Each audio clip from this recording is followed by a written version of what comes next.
Do you want more stage bookings and speaker referrals without being pushy? Well, it's time to let other people start speaking for you.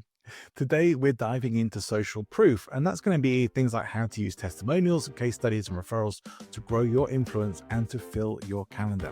Welcome to Present Influence, the show for professional speakers and communicators who want to impact, influence, and inspire with their talks and presentations. My name is John Ball, keynote and communication coach, and your guide on this journey to mastery level communication skills. Social proof is when we look to what others are doing or saying to decide how to act. It's pretty hardwired. Cialdini says this: we view a behavior as more correct in a given situation to the degree that we see others performing it. Now, let's keep that as a foundation for everything else we're going to talk about. But let me tell you how social proof nearly ruined my day.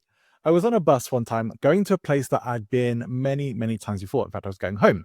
I knew the route, I knew the stop, and I was certain I was on the right bus. But then at a random stop, everyone else got off the bus all at once, every single passenger, except me and the driver. And I suddenly thought, wait, did something change? Am I wrong here? I actually stood up. I was halfway to the door and I paused and took a breath and thought, no, I know this. I'm not wrong here. So I sat myself back down and the bus carried on to my stop, took me home, just like I expected. But the pull of the crowd had me doubting myself and nearly made me override what I knew to be true. So social proof interferes with our trust mechanisms, whether that's good or for bad. There is just a certain reality that we tend to trust more credibility from a third party than from an individual themselves. I guess it's the natural bias we have that people are generally not going to talk themselves down. If it's other people talking about someone else, we tend to have a little more trust in that. So there are ways you can highlight credibility boosters that will work on and off stage. Things like testimonials, maybe in your slides, maybe even videos, crowd reactions in your speaker reel. These are all things that can highlight your credibility and your expertise. As a speaker, you want to have things like logos of past clients and companies that you've worked with, video of you on their stages if possible as well. You can have as seen at or as heard on. If you have books as well, more social proof, especially if you have some reviews of your book. Here's a little pro tip if you are doing sales from the stage, whether it's a book or a course or coaching. Try telling a quick success story or client case study that shows transformation. That's social proof working in real time. Even if you're not selling directly, these stories will plant the seeds for future bookings, follow-ups, and referrals. Social proof doesn't always just fall into your lap. People don't always just offer up giving you a testimonial. Some people will. People who are in the industry, they know that testimonials are beneficial to you and they may well offer it. And you can be one of those people perhaps to offer it to other people. Now, if you know Cialdini's tools of influence, you'll know reciprocity is one of them. We'll come to that in a later video. But with that law of reciprocity, if you are offering to do testimonials and support for someone else, you're more likely to get that back as well. But nearly always, the best time for action is in the moment when things are happening. So, immediately after a successful event, you can ask, would you be open to giving a short testimonial about how the session landed for you, or what you took away from this talk, what you enjoyed, and what was the most valuable for you or for your team today? You ideally want to get that on video, but if you can get that in a feedback form or some email feedback, it's still just as valid. But do always make sure to get explicit permission from those people and companies to be able to use that. So from an ethical side, if you are using someone else's words, results, photos, do make sure that they've given you the green light. I've seen things go very wrong for people publishing testimonials from clients thinking that would be fine, them finding out it wasn't fine, and the clients being incredibly unhappy. And in all honesty, those are the kinds of things that can damage otherwise good and healthy professional relationships.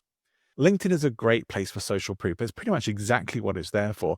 Most people, especially when they are checking out a speaker or checking out a coach that they might want to work with, they're going to want to see your LinkedIn profile. That's one of the places that they might check. For the people who do a little bit of digging and homework, they will look not just at your website, but at your LinkedIn profile as well. They want to see consistency, congruency, and they want to see results there as well. Asking your clients, attendees to endorse you in talks, in posts, repurposing some testimonials, maybe into carousel posts or quote graphics or even polls. Now, you can post up clips from your talks, you can tag some of the people who you know are there, and hopefully they'll come and comment and say good things. You can also add in a referral CTA. Know an event or company that could use this message? I'd love a warm intro.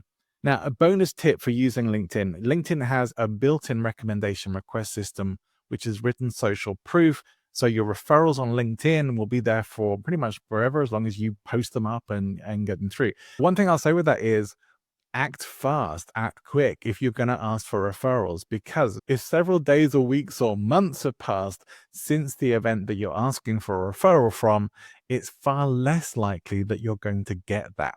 There's the danger to social proof. Well, sometimes people like to inflate their egos.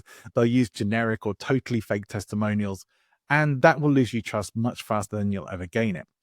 So real testimonials, real specifics, and that are about you and about specific events or talks or workshops, whatever it is, are going to be much more meaningful. And again, you don't want these to be super long.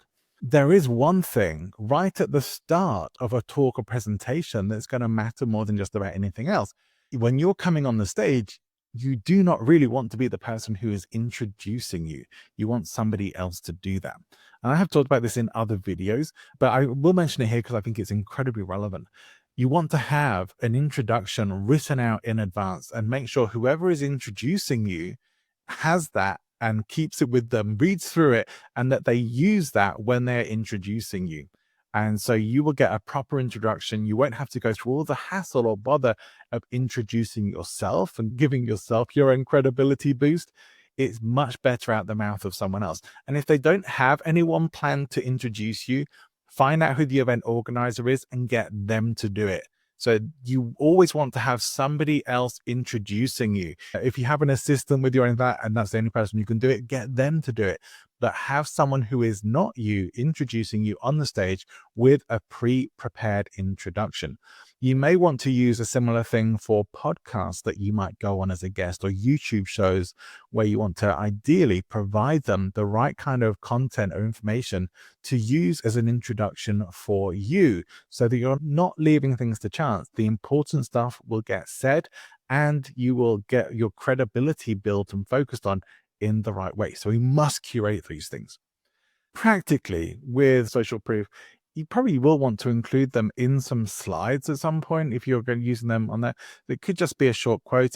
It might just be a printout from a social media comment or something short and punchy, but not the huge long testimonials. People generally won't read them, they'll scan them, and you do not want all of that on a slide, especially if you're still up on the stage talking. So short 1 or 2 line testimonials, no more than that.